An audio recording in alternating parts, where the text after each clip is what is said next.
Well, here's my biggest needle palm. I've shown it in a few videos in the past.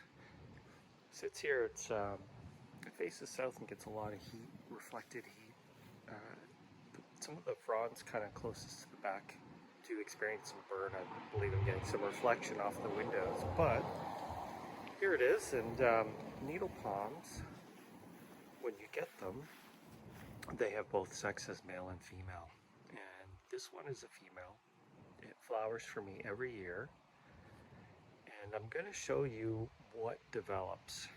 I do have one other needle palm that flowered late last summer, and it did flower about a month after this one for whatever reason. It's a much smaller one. I'll just kind of show it to you here in a second. And at this point in time, I'm kind of unsure what the sex is. And you can actually see that there are still, it is still sort of flowering. I don't know if that's coming through all that well. Let's see. It used to be at the edge of my garden, but now it's kind of tucked away in the garden.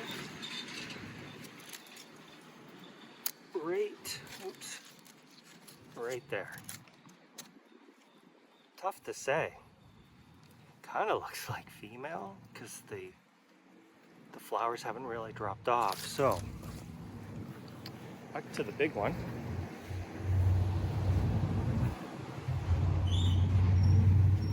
So this is what what I see develop.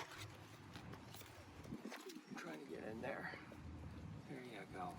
So you get these woolly seeds. And you can see the black kind of speck flowers. The pups are always the same sex, and they produce the same, kind of seeds for me. But what happens is because I don't have a male, at least I don't think I have a male, in the past, they kind of go like this, and then eventually I can get in there and grab them, and because they're infertile, they'll just kind of collapse in your fingers. So needle palms actually don't really have a good rate of success with the seeds. And when you do get seeds that are fully mature, you're gonna have a bit of a hard time. You're gonna have a low percentage, 20%, something like that might germinate, but they take a long time to germinate. So what I found, I don't have any seeds right now, but what I found is with the seeds, they have a very kind of large or a hard outer coating, and what I like to do is crack that. You can either scarify it, or you can take like a small saw. If the seeds are really quite thick, you can take a small saw and kind of cut through it until you see the inside. You'll see the white, or you can also take a pair of pliers. This is a little bit trickier, and you squeeze them until you hear the crack.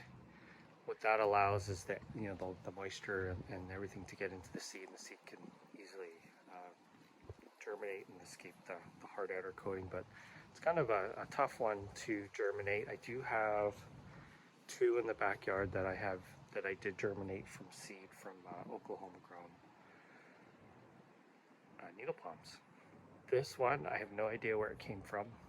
I was told that it was in a collector's garden. I guess they sold it to the palm nursery, and I was the recipient of it. So I've had it going on 4 years.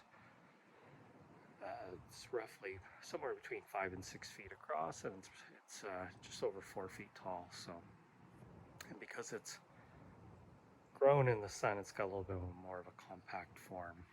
The ones that you see grown in the shade look amazing, but in my climate, I'm afraid they would grow too slow. So what I will plan on doing is later on this fall, when some of that fuzz kind of comes off those, what looks like seeds, we'll go in there and try and remove some, and we'll break them open and see what happens. But I'm not expecting to get much in there. Usually they just kind of rot and fall off. So it is important to have a male and female. There's no way of knowing until they actually flower what you have. So if you want to try to successfully have seeds from a needle palm, you're probably gonna have to have about 5 or 6 plants to ensure you get at least one of each sex. There you go. there's the little bit of information, things I've learned over the last couple of years. So good luck with your needle palms.